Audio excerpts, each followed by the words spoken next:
야, 우리 이제 또 새로운 단원에 들어가네요. 1차 방정식이라고 하는 조금 더 생소한 단원이에요.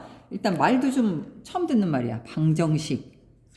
아하. 그러면 새로운 단어가 나오면 항상 우리는 수업의 흐름이 어떻게 되는 거 하니? 일단 그게 무엇인지부터 개념부터 공부를 하고 그 다음에 이제 조금 자세한 내용들을 더 공부를 하죠. 그러니까 이 시간에는 당연히 방정식이 무엇인지를 아는 게 제일 중요해요.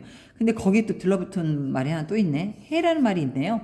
아, 그럼 방정식이 뭔지도 알아야 되고 해가 뭔지도 알아야 되는 게 이번 시간에 배워야 될 제일 중요한 말입니다. 자, 그러면 시작을 해볼까요? 제가 사실 멋지게 동영상을 만들 수가 없어가지고 이렇게 그냥 칼라로 한번 뽑아봤습니다. 이해해 주세요. 자, 방정식을 공부하기 전에 일단 우리가 등식이라는 걸 좀 알아둬야 될 필요가 있습니다. 예를 들면 저번에 내가 퀴즈에서도 문제를 냈었는데 현재 내 나이가 52살이에요. 52살인데 앞으로 X년 후에 내 나이를 한번 식으로 표현을 해봐라 그랬었죠. 그러면 3년 후면은 52에다가 3년 더해서 55 되는 것처럼 X년 후면은 52 플러스 X가 됩니다. 이게 X년 후에 내 나이거든요. 근데 이제 여기서 조금 더 말을 바꿔가지고 나는 현재 52살인데 대체 몇 년 후에 내 나이는 100살이 되어 있을까? 라고 질문을 던졌어요. 그러면 몇 년 후에 내 나이는 100살이다가 되잖아요. 그러니까 몇 년 후에 내 나이가 이거고 그게 100살이다. 라고 해서 이렇게 우리가 식으로 표현을 할 수가 있습니다. 이런 걸 등식이라고 해요. 자, 등식이라고 하는 건 아주 간단합니다. 이 기호의 이름이 뭐죠? 그죠? 얘가 등호죠. 같을 등자를 써서 같음을 나타내는 기호예요. 등호가 들어가 있는 식은 무조건 등식입니다. 그리고 그 등호를 기준으로 해서 왼쪽에 있는 게 왼좌변, 오른쪽에 있는 건 오른우 써서 우변, 그리고 가끔 이 좌변하고 우변을 다 합쳐서 일컬을 때가 있어요. 그거를 그냥 둘 양자를 다 써서 너희 양쪽에 다 이런 말 쓰잖아요. 양변 이렇게 표현을 해요.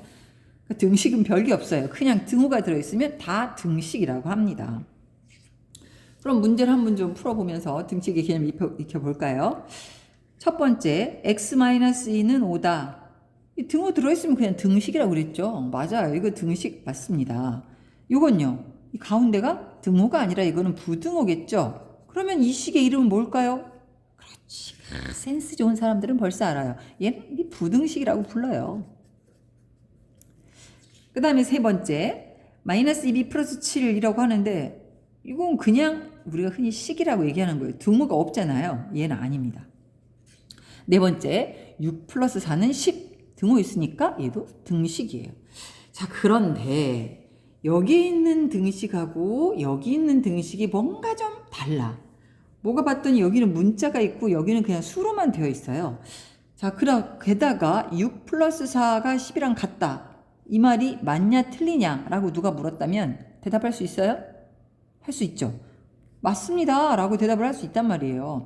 이런 걸 우리는 참, 맞다라는 말을 이제 수학에서 참이라고 합니다. 참인 등식 이렇게 얘기를 하죠. 근데 x-2가 5다. 야, 이거 맞아 틀려? 내가 그걸 어떻게 알아? 이렇게 되죠. 예. 이런 게 우리가 지금 공부하게 될 내용이에요. 자, 일단 등식이 뭔지부터 여러분이 아셨다면 한 번 더 해보죠. 자, 다음 식을 우리가 한번 등식으로 나타내 보자라고 했어요.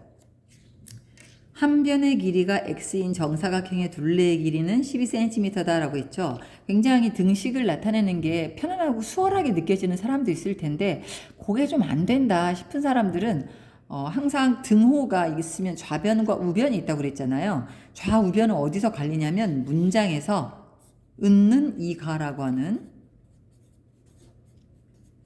주어절이라고 합니다. 주어절. 나는, 너는, 맛있게 잘 먹는 뭐 누구는 하는 것처럼 뭐는 하는 게 주어절이에요. 거기서 한 변이 끝나요.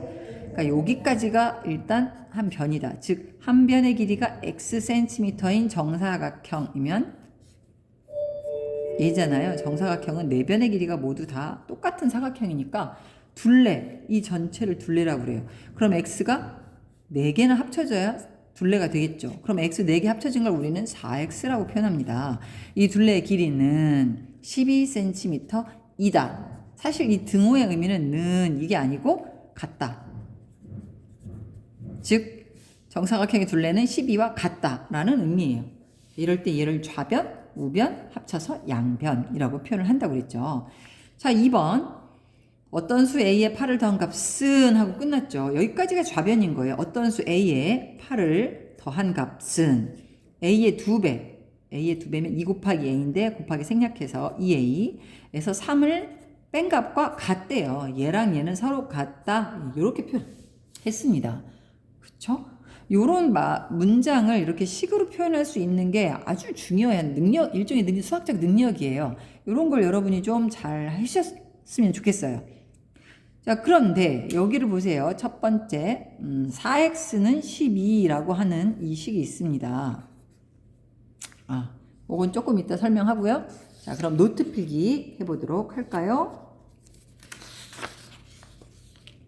자, 여기 요 장면 잠깐 멈춤하시고 필기한 다음에 다음 부분을 듣도록 하죠.